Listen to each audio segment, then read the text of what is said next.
denge gel denge azadiye ye.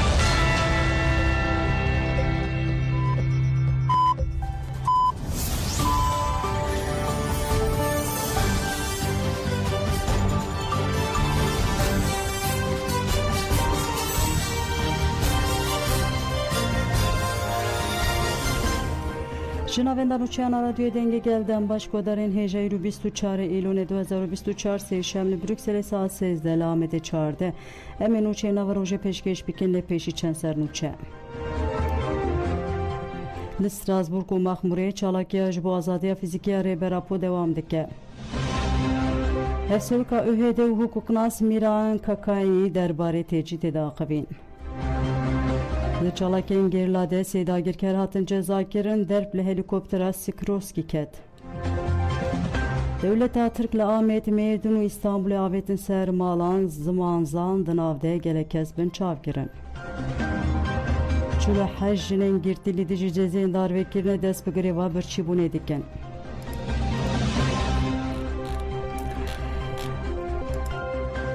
Kodarên hêjem dest bi berfirêyan û çên xwe dikin parêzerên Rêber Abdullah Öcalan ji bo hevdîtinê serlêdan kirin ji parêzerên Büroya xwe ya Sed Salê İbrahim Bilmez, Rezan Sercan Raziye Öztürk, Mazlum Dinç û Faik Özgür Erol ji bo hevdîtina binvekîlê xwe re Rêber Abdullah Öcalan re serî serdozgerî Komareya Bursayê û Müdüriyeta Girtika İmraliyê dan. Di heman demê de parêzeran ji bo hevdîtina bigirtiyên din ên li İmraliyê tên ragirtin Ömer Hayri Konar, Hamili Yıldırım û Veysi Aktaş jî serî serdozgerî û Müdüriyeta Girtikê dan. Piraniya serlêdanên ji bo hevdîtina Rêberapo Ömer Hayri Konar, Hamili Yıldırım û Veysi Aktaş nayên bersivandin. Hevdîtin her şeş mehan carekê ji hêla dadgerê înfazêya Bursayê ve birinci tên cezeyên dîsîplînê tên azten kirin. Bi biryara dawî re di nava 8 salan de herî kem 13 caran ji bo 6 mehan cezeyê hevdîtina bi parêzeran re hatiye dayîn.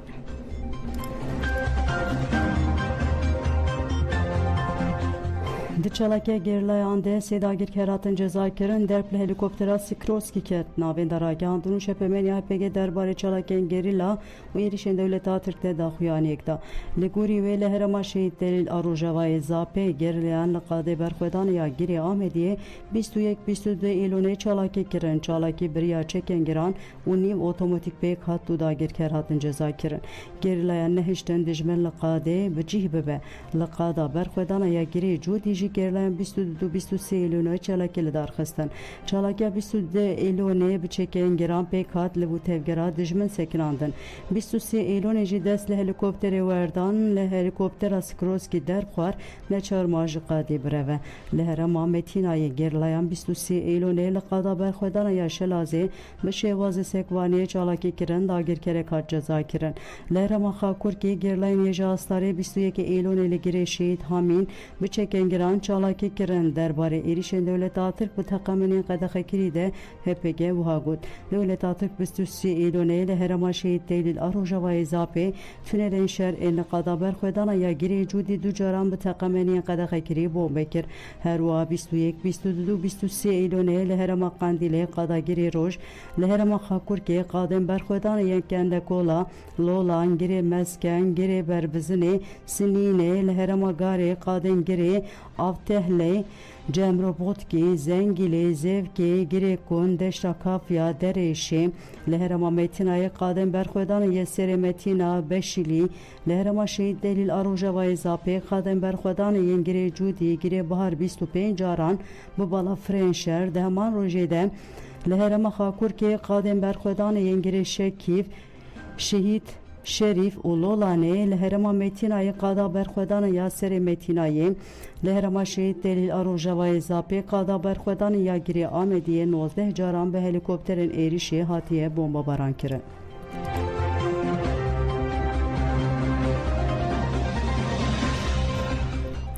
HPG du şehit birêzdarî bi bir anî navên daragihandina HPG bi daxuyanekê eşkere kir ku di 26 Hezîrana 2018 de li herêma Zapê de encama êrişa dijminê dagirker de hevrê gerîla İbrahim û Reşîd tevlî karwanên Emirên Kurdistanê bû. Navên de got ku lehengên azadî İbrahim û Reşîd pêwîstiyên Milîtaniya Apoyî bi cîhanîn. Bi sekna xwe ya wêrekî li ser xeta serkeftinê ya partiyê bûne mînak. Bi dilsoziya xurt ya birêbertî û şehîdan re heta nefesa xwe ya dawî li dijî dijminên dagirker şer kirin û tevlî karwanên Emrên Kurdistanê bûn. HPG ji malbatên şehîdan û gelê Kurd re sersayî xwest û nasnamayê şehîdan û hejgerek kir. Sabri Kahraman bi nasnav İbrahim Mêrdîn navê dayîk Kamîle navê bav Cemîl li Mêrdînê jî dayîk bûye di 26 Hezîrana 2018 de li Zapê şehîd bû. Servet Uzaydı bi nasnav Reşîd Farqîn navê dayîk Gülistan navê bav Mehmet Ali li Amedê jî dayîk bûye di 26 Hezîrana 2018 de li Zapê şehîd bû.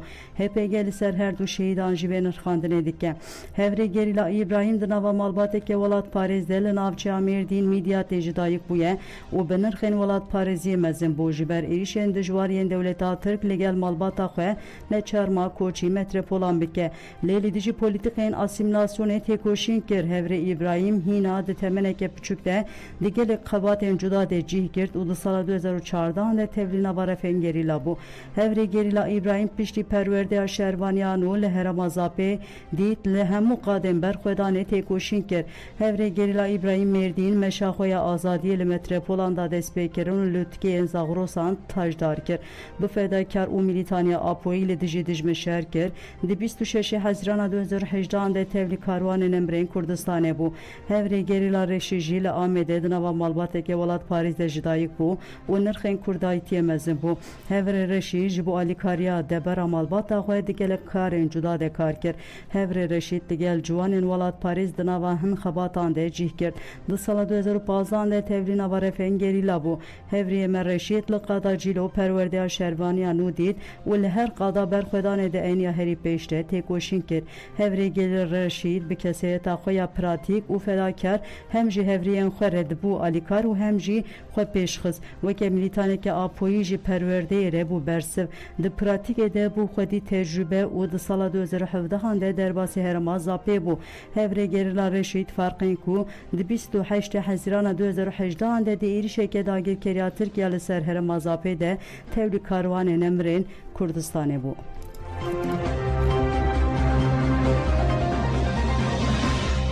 Ciwanên ji Minûhê nöbeta azadiyê de wergirtin. Ciwanên ku nöbeta azadiyê ya li Strasbourgê di hefteya 640 de wergirtin. Bank li ciwan û gelê Kurd kirin ku ji bo azadiya Rêber Abdullah Öcalan û çareseriya pirsgirêka Kurd li her qada jiyanê têkoşînê bikin. Çalakiya nöbeta azadiyê ya li Fransa bajarê Strasbourgê ji 25 Hezîrana 2012 ve barmanca azadiya fîzikiya Rêber Abdullah Öcalan tê pêkanîn û her hefte komeke ji Kurdistanên li Awropa nöbetê de werdigire. Nöbeta de haftaya 640 de Abdurrahim Demir, Sinan Ergen, Nurettin İnci Hasan Ergen ji Almanya bajarê Münihê çûne Strasbourgê û nöbette wergirtine. Çalakgera nöbeta azadiyê ji kamereyên a neferê axivên û behsa giringiya çalakî û xwedî derketina li Rêber Apo kirin. Amiru Sernove Meclisa Münihê em hatine nûbeta ji bo azadiya Rêberapo. Çawa ku in zanîn ve 12 salê me derbas bû, nûbeta li vê dê berdewam e. Daxwaziya me ji hemû ciwanên Kurdistanê hene Rêberapo xwedî derkeve. Xwedî derketina Rêberapo, xwedî derketina tekoşîna gelê Kurd e, azadiya gelê Kurd e. Vê jî serokapû.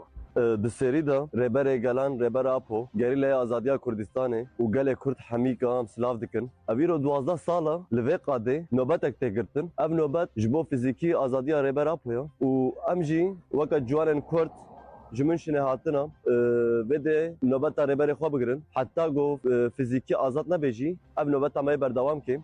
Em ba gaziya me ciwanên hemû Kurda heye. Li kîjan qadê jiyan bikin bere jiyan bikin. Xwedî rêbertiyê xwe derkevin û bera heta got Rêber Apo azad nebe ji dev xebatên xwe, xebatên azadiya Rêber Apo neberdin. Em hemî ciwana bi rêzdarî silav dikin.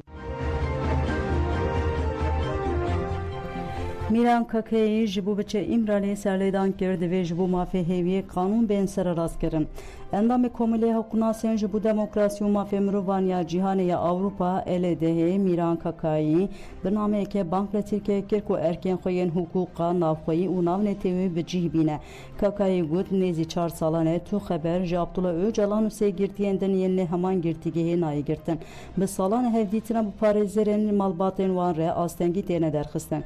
Ev Vataya bin Pekina Mafê Mirovan CPTG di rapora sala 2019 de ku di 5 tabaxa 2020 de eşkere kir qedexekirina hevdîtinên bi Abdullah Öcalan û sê girtiyên din re bi tundî rexnekirî bû û gotibû ev helwest warê mafê mirovan de nayê qebûl kirin. Em carekê din bank li Tirkiye dikin ku li gorî peymanên navne têwî tevbigere û dawîrê bi pêkina mafê mirovan yên li İmiraliyê bîne. Kakayî da zanin ku Komîteya Wezîrana Konseya Avrupayê di rakirina têcîtê de rola xwe analize û got em bank li Tirkiye dikin ku li gorî biryarên dadgeha mafê mirovan Avrupayê de memeyê tevbigere. Divê komîteyê ji bo pirsgirêka Kurd bi awayekê giştî tevbigere û ji bo çareseriya aştiyane û siyasî bixebite. Divê Tirkiye pirsgirêkê tenê weke pirsgirêka leşkerî ya ku li dijî Kurdan wekî kirmizekirinê tê kirin negire dest. Ev pirsa bingehîne û divê bibe xala destpêkê ya Komîteya Wezîrana Konseya Avrupayê. Kakayî diyar kir ku divê di qanûnê herêmî de derbarê cezayên giran ên li Tirkiye'de guhertin pê nekirin. Girtina hetayî ya giran ku tu îmkana berdanê û mafê hêviyê tê de nîne hovane û ne mirovaniyê ye. Divê Tirkiye teqes vê ji kanûnê derxîne. Ji bo girtiyên ku cezayê hetayî digirin îmkana ku piştî demeke maqûl serbest bin berdan yan jî cezayê wan bê kêm kirin hebe divê kanûn bê guhertin. Kakayî da zanîn ku pêkanînên li dijî Birêz Abdullah Öcalan siyasî ye. Tirkiye pirsgirêka Kurd wekî pirsgirêkeke leşkerî dibîne ku ev 8 salin ne tenê li Bakur, li Başûrê Kurdistanê û Rojavayê Kurdistanê jî li dijî gelê Kurd operasyonên tûnekirinê dike.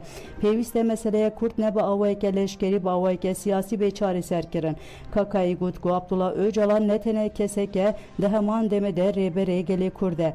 Rakirina têcîta li ser Birêz Öcalan ne tenê pirsgirêkek hukukî ye. Nasleme û rewşa civakiya Birêz Öcalan rastiya gelê Kurd nîşan dide.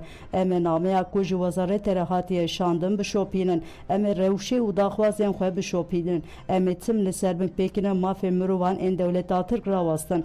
Armanc û duruşmeya ku Birêz Öcalan di sala 2005 de di parastina xwe ya pêşkêşî dadgeha mafê mirovan Avrupayê kir de heman tişte wê azadî di ser bikeve.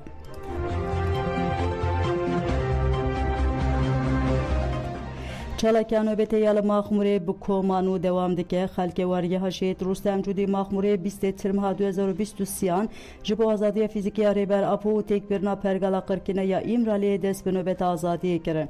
Çalakê di roja 433 de û bi koma 85 dewam dike. Duh bi boniya Dewrgirtira çalakê li saziya malbatên şehîdan merasim pêk hat Komanû çalakî dewrgirt. Axî nerexî daxuyaniya bi navê koma 84 xwend û wa got. Di dehê cotmeha 2023 de kampanya ji rêberapora azadî ji pirsgirêka Kurd re çareserî hat destpêkirin. Gelê Kurd û dûstên Kurdan ji bo azadiya fîzîkî ya rêberên mirovahiyê rêberapo bi dest bixin di çarçova vê kampanyayê de têkoşîna xwe mezin dikin. We gelê wargeyê ku bi fikr û ramanên rêberapo jiyan dikin di vê kampanyayê de rol û misyona herî mezin dikeve li ser milê me bi taybetî wek ciwanên Apoyî li beraberê reşa rêberapo em xwe berpirsyarî yekem dibînin. Heya tecda li ser rêberapo nê şikandin pirsgirêka gelê Kurd jî nayê çareserkirin. Ji bo navê jî ji bo şikandina vê tecrîdê çi ku berpirsyarî dikeve ser milê me wek ciwanên Apoyî em ê bê dudulî û bi awayê herî radîkal pêk bînin.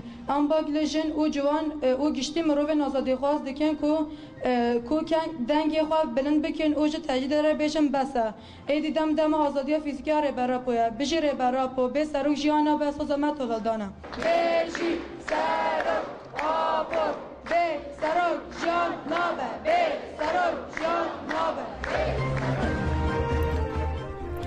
Heberdevki Komisyona Hukuk û Mafê Mirovan a DEM Partî Öztürk Türkdan û Nuray Özdan têkildarê mafê hêviyê ya rêber Apo axivîn Öztürk Türkdan biryara dadgeha mafê mirovan Avrupayê bi bir xis mafê hêviyê weke mafê rûmetê yê mirov dest şankir û got hûn nikarin heta mirinê tu keseke di hepsê de bihêlin. Li Tirkiyeyê tê texmînkirin ku zêdetirî 4000 kes ji vê mafê bêpar hatine eştin. Heberdevkê Komisyonê diyar kir ku dema mijar dibe Birêz Abdullah Öcalan Komîteya Wezîran giran tevdigere û got divê Tirkiye di meha Îlona 2021 de planeke çalakiyê pêşkêşî Komîteyê bikira. 3 sal ser re derbas bûn. Lê Tirkiye li gorî tu pêşniyaran tevne geriyaye.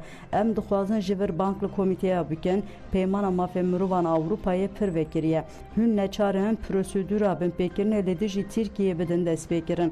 Daxwaza me jî ji komîteya wezîran ev e. Di dewamê de Öztürk Türkdoğan bank li desthilata siyasiya Tirkiye jî kir got li gorî pêşniyarên komîteya wezîran tev bigerin û tavırê mafê hêviyê bicih bînin. Pozisyona Birêz Öcalan weke ku ji pêvajiyên aştiyê yên berê jî tê fêmkirin diyar kere.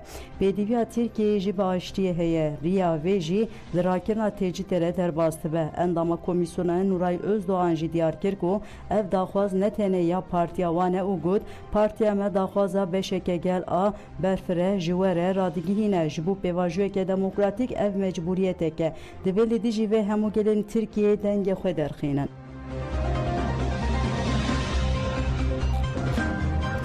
Parêzer û hevseroka ÜHD Ekin Yeter grava İmraliye teybete û kiryar jî siyasî ne. Parêzer Ekin Yeter diyar kir ku ji roja girtika grava İmraliye hatiye avakirin hatanha Birêz Öcalan di tecîdê de têgirtin. Tecîd alî İmraliye bûye bingeha siyaseta dewlet û desthilatdariyê. Tecîd li ser tevaya civakan bi kiryarên faşîzan tê meşandin. Parêzvanên mafê mirovan grava İmraliye weke laboratuara hukûkê penase dikin. Tu komplo nabin sedema ku hukukê hundir û nav netewî peymanên mafê mirovan werin bin pêkirin. Komplo bi xwe derveyê qanûnê ne û bin pêkira mafê mirovan e. Dewletên ku Birêz Öcalan bi komployê dîl girtin sûç kirine. Tecîda li grava İmralî û rewşa Birêz Öcalan û sê girtiyên din bi temamî nîşan dide ku dixwazin tevaya Kurdan tecîd bikin.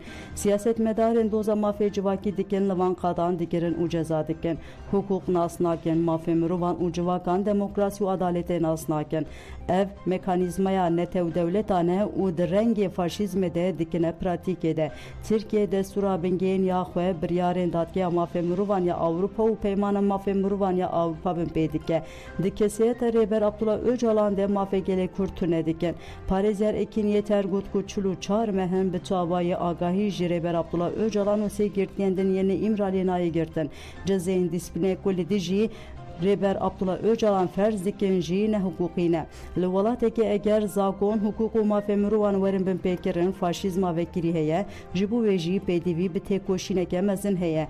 Rojnavan siyasetmedar, hukuknaz, nivîskar, hunermend û akademisyen bu awakê xurt têkoşînê dikin. Em wekî hukuknasên ÜHD li dijî van kiryarên ne hukukî têkoşînê dikin. Di serê salê de 1330 parêzeran xwestin Birêzdar Öcalan re hevdîtinê bikin. Ev hejmareke gelekî mezin li encam dernaket me û geleksaziyên hukuk derbarê îşkence alî İmralê de rapor amadekirin û jî CPT'ye reşandin. Di civînê netewên yekbûyî de derbarê rewşa İmralê de gelek pirsên cidî hatin pirsîn. Li hemberî ku nûnerên Tirkiye nikaribûn bersivan bidin jî rewş nehate guhertin. Komîteya Wezîran ya Konseya Avrupa li ser mafê Birêz Öcalan yê hêviyê nîqaş kirin. Berê jî weke ÜHD, İHAD, TİV, CHD û CİST serlêdan kiribûn û balkişandibûn ser berpirsyariya DMME. Tirkiye di neguhertinên di qanûn û zagonan de israr dike. Li gorî biryar û pêşniyarên netewên yekbûyî jî tev nagere. Parêzer Ekin Yeter da zanin ku ew jî mevzuata nav neteweyî û heremî jî vê rewşe weke komînikado yanî qutkirina ragihandina mutlak penase dikin. Ji ber vê jî Tirkiye sûç dike mafê malbatî û civakî bin pê dike. Tirkiye û desthilatdarî mafê Birêz Öcalan yê hêviyê bi rejima înfazê bin pê dike. Li Kurdistan û Tirkiye hukuka mêtîngerî heye. Politika hukuka ceza heye. Vê jî welatgiriya nava qeyraneke mezin ya aborî siyasî û civakî. Girtiyên siyasî ku cezayê wan qediyaye bernadin. Kuştina jin, zarok, ciwanan, kuştina zaroka 8 salî jî encama polîtikaya tecîdê ne. Di qanûna de cihê tecîdê nîne ji bo vê jî divê gelin li Tirkiye û dînamîkên demokratîk li dijî kiryarên antidemokratik bi yekrêzî têkoşîneke xurt bikin. Eger vê nekin sibe wê dereng be û faşîzm bi temamî serdest bibe.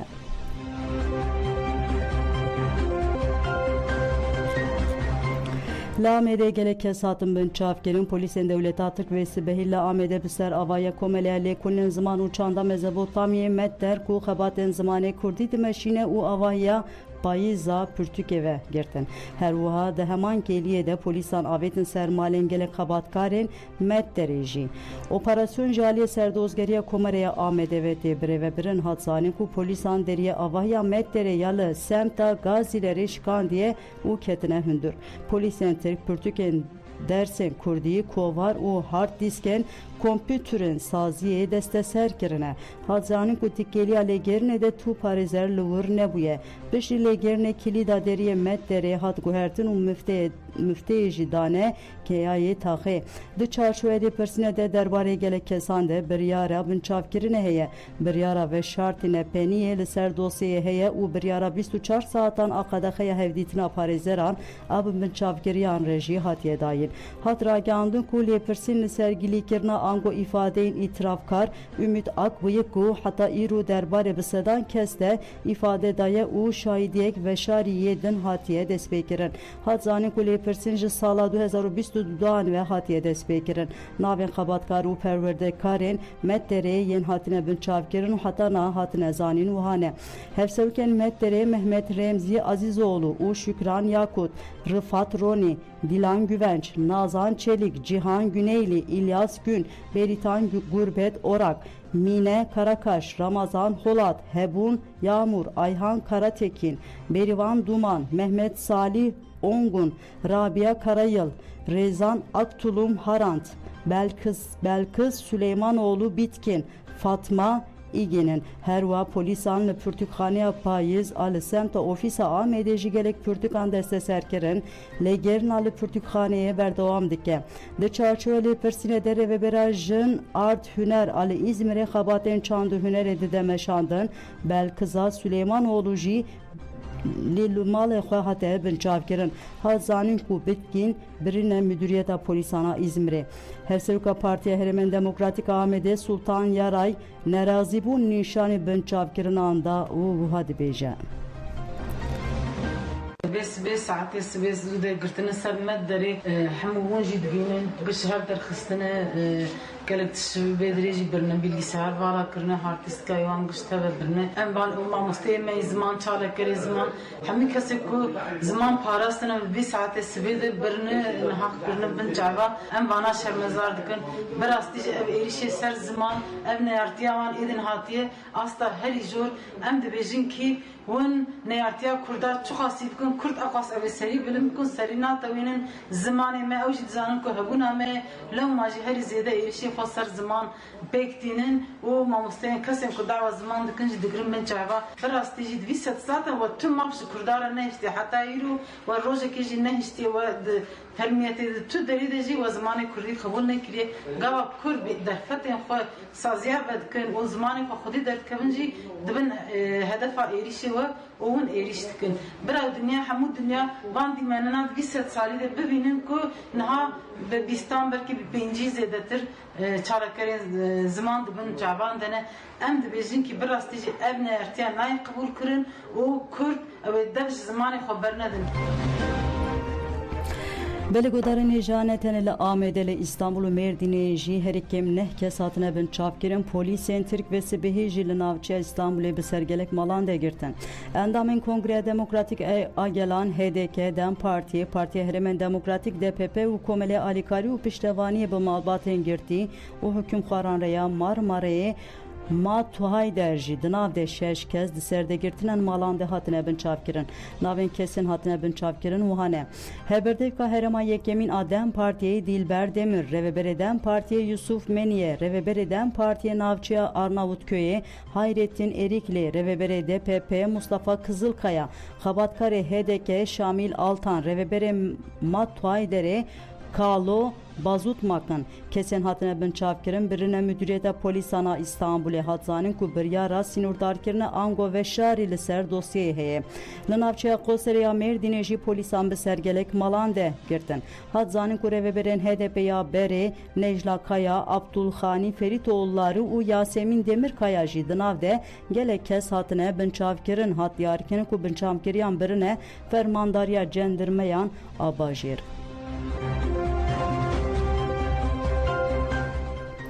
Çula hajinin girtili diş cezin darvekirne dest bi greva birçîbûnê dikin li zindana evîna Tahranê çilû heş girtiyên jin li dijî cezên darvekirne dest bi çalakiya birçîbûnê kirin. Lê gurnûçe Nûjînha çilû heş girtiyên siyasî jin li dijî zêdebûna cezeyên darvekirne îşev di saet 22 de dest bi greva birçîbûnê dikin. Çalakiya girtiyan wê 24 saatan bidûme girtî dixwazin hükûmet dev ji polîtikeyên xwe berde û cezeyên darvekirinê betal bike.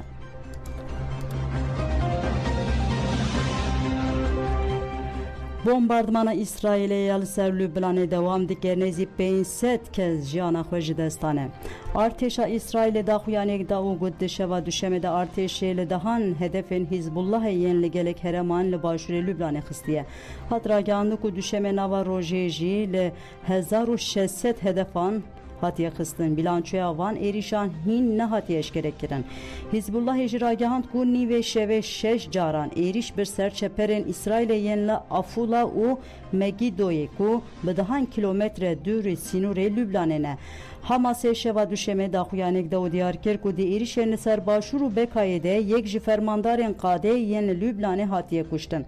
Di daxuyanê de hat gotin fermandarê qadeyê Tugayên El Qasim ku baskê leşkeriyê Komeyê Hüseyin Mahmud Nadar di êrişê de berehim ahêzên hawayê İsrailê yên li ser Lübnanê de bi operasyonên suikastê de hatiye kuştin. Wezareta Tendurustiya Lübnanê nîvê şeve hejmarên demkî yên dawî ragihand û diyar kir ku di êrişên İsrailê de yên roja duşemê 492 kes hatine kuştin ku 35 wan zarok 58 jî jinin bûn. Hat ragihandin ku 1645 kes jî bi giranî birîndar bûne.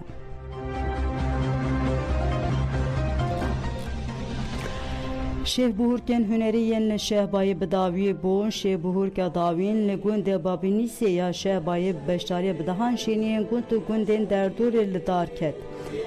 Rêveberê tevgera çand û hunerê Newroz Silêman berxwedana gel Silavger û got em ê çanda xwe biparêzin, em ê li hemberî êrişên qirkînê rawastin li ber xwe bitin. Di Şêvberkê de komên hunerî stran gotin govenda çandî hat girêdan.